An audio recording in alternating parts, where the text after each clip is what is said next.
फिर कहाँ जाते हैं? संतों के पास, क्योंकि सभी को ये पता है कि साधु संतों के पास भगवान की जड़ी होती है, वो परमात्मा से लाभ प्राप्त करने की विधि जानते हैं, तो वहाँ जाते हैं। तो जिस भी संत के पास जाते हैं वो संत जाते ही उसकी सुनकर सारी कहानी उसको जंतर मंतर बताता है, ऐसे कर ले, ऐसे कर ले, ये प्रसाद बांट दे, फलाना काम कर दे, पांचों लत्ते धर दे। जब 2-4 बार वो धक्के खा लेता है और वो कहता है कि जी मुझे कोई लाभ नहीं हो रहा, फिर कहता भाई बेटा ये तो तेरे प्रारब्ध में लिखा हुआ कर्म है, तो तुझे भोगना ही पड़ेगा।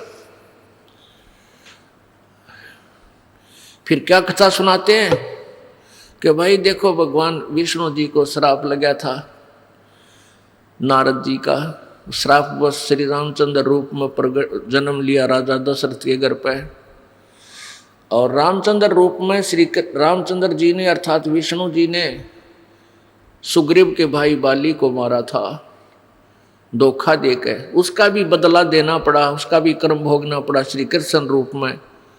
श्री कृष्ण रूप में जब विष्णु जी का जन्म था उस समय एक शिकारी ने उनके पैर में तीर मार के उनका वध किया, तो भाई किया हुआ कर्म तो भोगना ही पड़ेगा।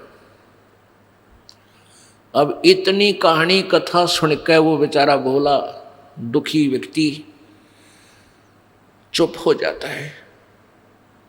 जब भाई बारे भगवाना ने भी दुख भोगना पड़ा तो हम कौन से खेत की मूली है। फिर वो गुरु जी कहता है बेटा भक्ति तो करते रहना, आगे कोई दुख ना होगा, आने वाले जीवन में भविष्य में अगले जन्मों में तुझे कष्ट नहीं होगा, ये धर्म पुण्य ये साधना तो करते ही रहना। अब पुण्यात्माओं किसी के पैर में कांटा लगा है और कांटे से पीड़ा हो रही है और वो किसी दूसरे को दिखाता है कि देखना मेरे पैर में दर्द हो रहा है, वो देखता है कि तेरे पैर में कांटा लगा है और वो क्या उत्तर देवे कि कांटा तो निकल नहीं सकता, जूते पहन ले, नंगे पैरों चलने से कांटा लग गया तुझे, आगे फिर तुझे कांटा नहीं चुभेगा, जूते पहन ले। अब पुण्यात्माओं ये समाधान यूजलेस है। कांटा लगे पैर में जूता पहना नहीं जा सकता, कांटा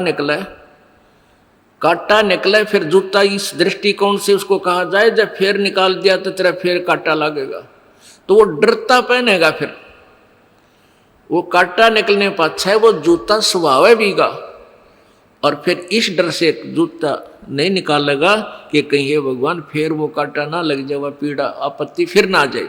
तो पुण्यात्मा जो दुखी प्राणी संतों के पास आए हैं जाते हैं इसी उद्देश्य से जाते हैं कि हमारी पाप रूपी कर्म का कांटा निकले।